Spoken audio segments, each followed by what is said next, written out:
How many layers are there in TCP/IP? Transmission control protocol और internet protocol, इसमें ये एक बेसिकली देखिए इसके साथ जो लेयर है जो इसके पहले थी वो ISO OSI लेयर है। यह है इंटरनेशनल ऑर्गेनाइजेशन ऑफ स्टैंडर्डाइजेशन और यह है ओपन सिस्टम इंटरकनेक्शन, इसका फुल फॉर्म ये है। अब इसमें थी 7 लेयर। अब देखिए 7 लेयर में जो पहली लेयर थी एप्लीकेशन प्रेजेंटेशन और सेशन लेयर, इन तीनों को TCP/IP में कंबाइन कर दिया गया। TCP/IP जो इस लेयर का नाम है या इन लेयर स्कीम का नाम है वो केवल इसीलिए फेमस हो गया क्योंकि पूरे इंटरनेट में सबसे ज्यादा जो प्रोटोकॉल यूज हो रहा था वो ट्रांसमिशन कंट्रोल प्रोटोकॉल और इंटरनेट प्रोटोकॉल, ये सबसे फेमस प्रोटोकॉल थे। तो इसीलिए इसका नाम जो बन गया वो TCP/IP लेयरिंग स्कीम बन गई। Okay, ISO OSI 7 layer, TCP/IP updated जो है वो 5 लेयर का है। वरना जो पहले TCP/IP प्रपोज किया गया था उसमें डेटा लिंक और फिजिकल को भी कंबाइन कर दिया गया था। अब मैं आपको TCP/IP लेयर के एक एक लेयर के बारे में बता रहा हूं। लेयर स्कीम कुछ नहीं होती है, ये केवल लॉजिकल स्कीम है और आपको ये इसलिए बताया जाता है कि आप यहां हैं, मैं नैरोबी में हूं, कीनिया में, हम दोनों एक ही प्रोटोकॉल पे काम करेंगे। प्रोटोकॉल नियम कानून कायदे हैं, उन कायदों के हिसाब से हम चीजें बनाएंगे। यानी अगर हमने कोई चीज बनाई है तो पैकेट का हेडर हमें पता है, आपको भी पैकेट का हेडर पता है। TCP सेगमेंट, TCP का हेडर मुझे भी पता है, आपको भी पता है। TCP में चेकसम कैसे डाला जाएगा आपको भी पता है, मुझे भी पता है। तो ये नियम कानून बनाए गए हैं, इन नियम कानून को हम फॉलो करेंगे तभी हम कम्युनिकेशन सही तरीके से पूरे विश्व में आराम से हो पाएगा। इसीलिए स्टैक बना है, इसको हम स्टैक भी बोलते हैं, लेयर स्टैक। तो कभी कभी स्टैक भी बोल दिया जाता है जब आप बहुत एडवांस लेवल पे चले जाते हैं तो फिर लेयर के बारे में बात करते हैं, आप बोलते हैं लेयर 3, लेयर 2 ऐसे।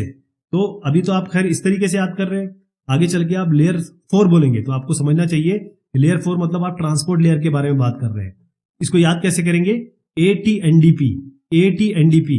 और अगर आप इसको याद करना चाहते हैं ISO OSI को तो APST&DP, APST&DP। ये कितना क्या हो गया? AT&DP, AT&DP। चलिए एप्लीकेशन लेयर से शुरू करते हैं। एप्लीकेशन लेयर मतलब यहां पर आप बैठे हुए हैं, आप अपने कंप्यूटर के सामने है साहब, ये आपका कंप्यूटर है। अब कंप्यूटर के सामने आप बैठे हुए हैं, आप यहां पर क्लिक कर रहे हैं और यहां पर वेब पेज एक्सेस कर रहे हैं। फॉर एग्जांपल अब वेब ब्राउजर एक्सेस कर रहे हैं, मान लीजिए आपने क्रोम खोला हुआ है, वहां पर आप कुछ कीबोर्ड से इनपुट दे रहे हैं। अब जो एप्लीकेशन लेयर है वहां पर आपका एक्चुअल सॉफ्टवेयर या एप्लीकेशन काम करता है, क्योंकि वहीं से तो आप अपना कम्युनिकेशन शुरू करेंगे। अपनी बातचीत, अपना कोई भी कम्युनिकेशन नेटवर्क पे करना है तो मोबाइल से शुरू करेंगे या आपके टैबलेट से शुरू करेंगे या कंप्यूटर से शुरू करेंगे या किसी डिवाइस से, डिजिटल डिवाइस से शुरू करेंगे। तो वहां से जहां पर जो एप्लीकेशन आपका चल रहा होगा, सॉफ्टवेयर चल रहा होगा या इवन हार्डवेयर भी चल रहा होगा, वो सारा कम्युनिकेशन शुरू करेगा। जैसे कि वेब ब्राउजर ये काम करता है एप्लीकेशन लेयर। अगली लेयर जो आती है वो है ट्रांसपोर्ट लेयर। बड़ी इंपॉर्टेंट लेयर है क्योंकि ये आपको एंड टू एंड डिलीवरी के लिए रिस्पॉन्सिबल होती है। किसके लिए? End to end. अब देखिए जैसे ही आपने यहां से काम शुरू किया, अब जैसे ही काम शुरू किया, ये जो डेटा आपने भेजना शुरू किया, ये कहां से, वेब पेज कहां से मांगा आपने? ये किसी सर्वर से मांगा होगा आपने। ये जो सर्वर है यहां तक कैसे पहुंचेगा? तो इस सर्वर की IP और पोर्ट एड्रेस, क्योंकि आप जानते हैं कि 0 से लेकर 1023 ये पोर्ट एड्रेसेस बिल्कुल फिक्स्ड है। जैसे अगर आप वेब पेज के लिए या वेब एक्सेस करना चाहते हैं, या इसको मैं HTTPS कहूंगा, तो HTTPS प्रोटोकॉल का यूज करेंगे तो आप 80 पोर्ट या फिर 443 HTTPS के लिए है, 80 HTTP के लिए है। तो जैसे ही आप ये शुरू करेंगे तो जो पोर्ट आ गया ना, तो IP और पोर्ट यहां पर बात शुरू हो गई है कनेक्शन की। तो TCP और UDP, TCP रिलायबल कनेक्शन है, मतलब ऐसा नहीं है कि ट्रांसपोर्ट लेयर में केवल यही 2 प्रोटोकॉल है। ट्रांसपोर्ट लेयर में इससे बहुत ज्यादा प्रोटोकॉल है, लेकिन ये मेन प्रोटोकॉल है क्योंकि ट्रांसपोर्ट लेयर का काम ही ये है कि process to process communication, end to end delivery. तो TCP आपका ये रिलायबल कनेक्शन है और कनेक्शन ओरिएंटेड है। UDP कनेक्शन लेस है, अनरिलायबल है। अनरिलायबल का मतलब ये मत समझिए कि ये बेकार है। UDP सबसे ज्यादा यूज हो रहा है आजकल, जो वॉइस कॉल आप करते हैं या वीडियो कॉल करते हैं वो सब इसी से हो रहा है। तो अगर एप्लीकेशन लेयर से जो भी चीज मिली, ट्रांसपोर्ट लेयर इसको TCP सेगमेंट में बना लेगा। जो भी कंटेंट है यहां से तो इसको यहां से तो बिट स्ट्रीम आती जा रही है, बिट बाइट आते चले जा रहे हैं, उनको TCP सेगमेंट में या UDP सेगमेंट में बनाने की जिम्मेदारी किसकी है?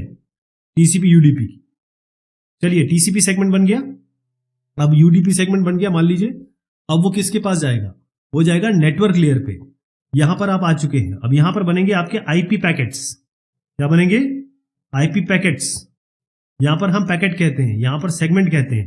तो जहां ये नेटवर्क लेयर का काम ये है कि वो डेटा पैकेट बनाएगा और इसमें एक लॉजिकल एड्रेस डालेगा।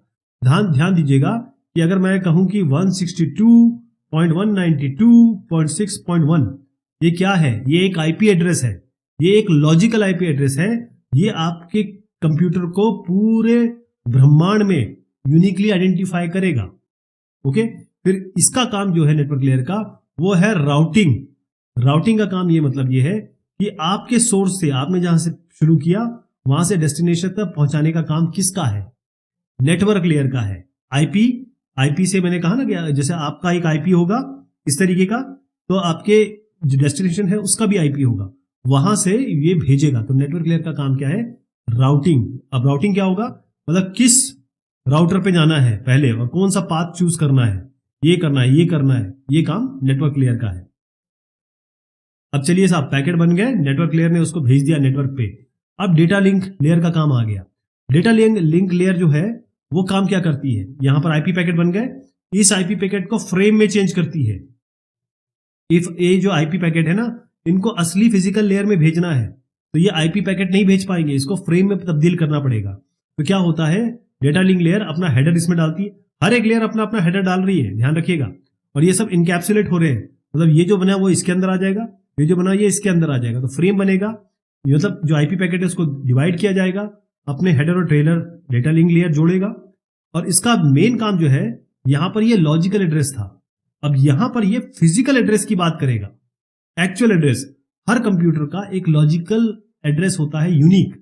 इसी तरीके से हर एक कंप्यूटर का जो एनआईसी कार्ड होता है, नेटवर्क इंटरफेस कार्ड, उसका एक मैक एड्रेस होता है। मीडियम एक्सेस कार्ड जो लेयर है, जो हम पहले बात किया करते थे यहां पर, तो मैक एड्रेस होता है। मैक एड्रेस एनआईसी का स्पेसिफिक होगा, वो मल्टीप्लिकेट नहीं हो सकता, तो एक ही होगा। तो इसी से आपको एग्जैक्ट सोर्स और लोकेशन डेस्टिनेशन का पता चलता है।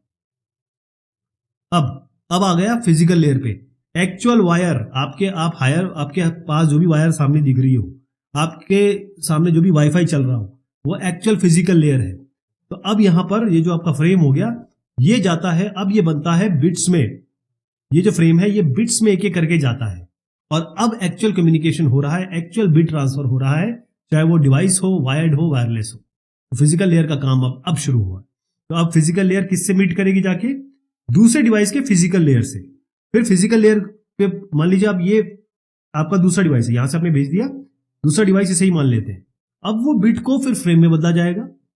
फ्रेम मतलब अब यहां हेडर जोड़ने का काम हुआ, यहां हेडर छाटने का काम होगा। अब यहां पर हेडर छाटा जाएगा, इसका हेडर छाटा जाएगा, इसका हेडर छाटा जाएगा और एक्चुअल प्रोसेस में जाके इंफॉर्मेशन चली जाएगी। तो इस तरीके से एक पॉइंट से दूसरे पॉइंट में बात होती है।